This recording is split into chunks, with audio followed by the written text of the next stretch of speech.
Okay, hello. So today I'm going to walk you through the exact strategy my top students use to get a grade 9 in GCSE Maths. These are the habits, the techniques, and the systems that consistently separate the very best students from everyone else. If you follow this properly, you will put yourself in the top few percent in the country. So, what a grade 9 actually is, a grade 9 isn't perfection. It's not about getting every question right. It's about consistency and accuracy, especially near the end of the paper in the harder questions. You don't need to be a maths genius. You just need a structured approach that avoids repeated mistakes and builds confidence under pressure. So the three pillars of a grade 9. Pillar number one is topic mastery.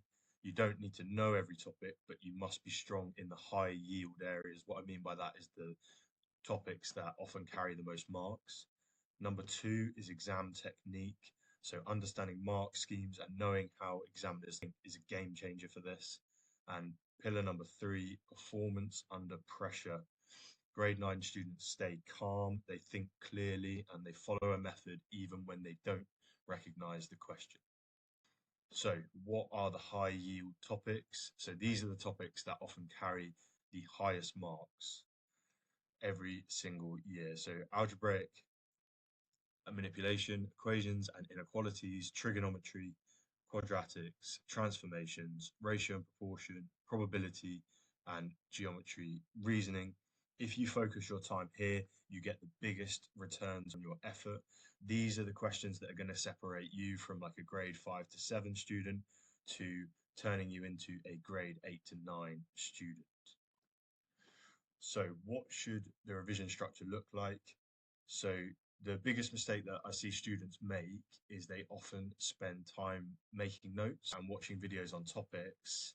The best way to revise is the 70-20-10 rule. So, spending 70% of your time doing exam questions, 20% of the time marking it and looking at mark schemes, and then 10% once you've identified your weaknesses, 10% on notes and videos to help fix those. Grade 9 students live inside past papers and real exam questions. So that's going to be your highest leverage part of your revision. Okay, so how do you practice questions properly? So never just load up an exam paper and just like work through it. It needs to be more intentional than that. So this is the loop that all my students follow. So number one, attempt the question. Number two, check the mark scheme. Three, identify the mistake. Four, redo the question correctly.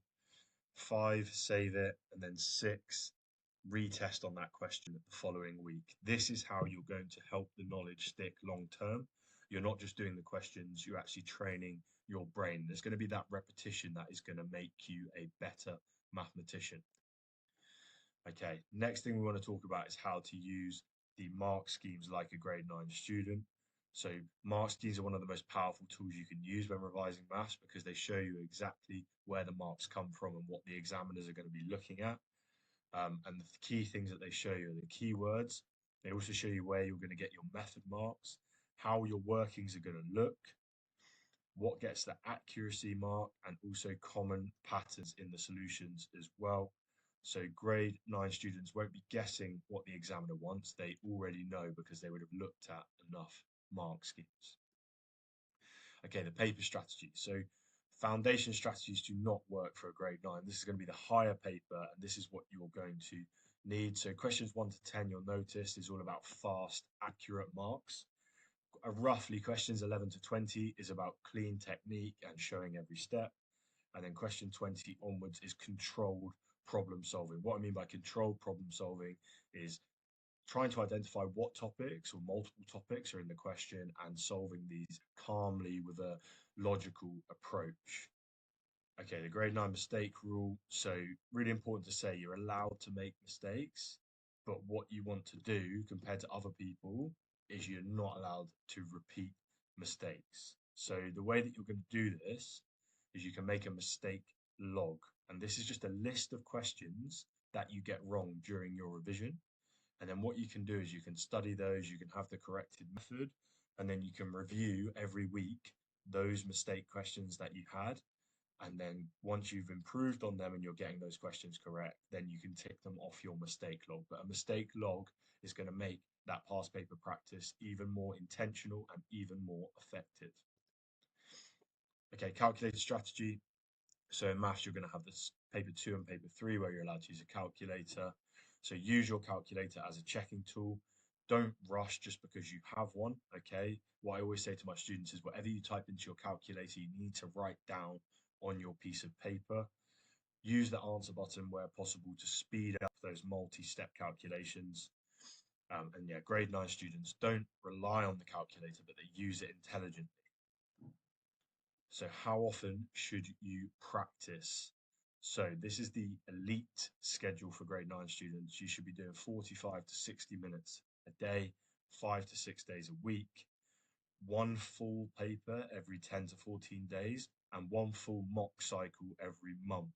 What I mean by a mock cycle is actually sitting down and sitting 3 papers in exam conditions, marking them, comparing it to the grade boundaries, and then you can see what progress you're making over the months. You can also see what topics you don't know how to do in exam conditions, and that will then give you the topics that you should be then basing your revision on for the next month. And you should see improvements if you keep stacking those, if you keep stacking this schedule every single month. It's not about just like getting the hours done, it's about consistency with maths and just keeping it going up until the exams. Okay, so saying that, what resources should you use? The best resources, obviously, we talked about past papers. Other really good websites that I like: DrFrost, Maths Genie, Corbett Maths. OnMaths is really good because what they actually give you is they mark the papers as you work through them, and they give you estimated grade boundaries, ExamSolutions, and also I'm going to be producing past paper walkthroughs every single week. So check out my YouTube playlist and also my YouTube short. You don't have to use all of those. Find about 2 or 3 of those websites that you're going to use, and then stick with those and rotate them weekly. So what separates a grade 9 student from a grade 6 student?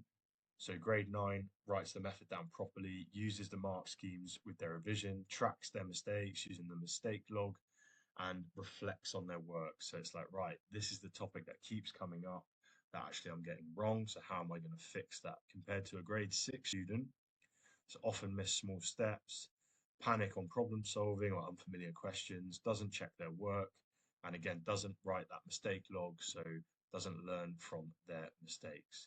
The difference is not about intelligence, it's actually just about habit building. Are you building the right habits to ensure that you get a grade 9 in your maths GCSE? Okay, so here's your action plan. What are the next steps? Create a mistake log tonight.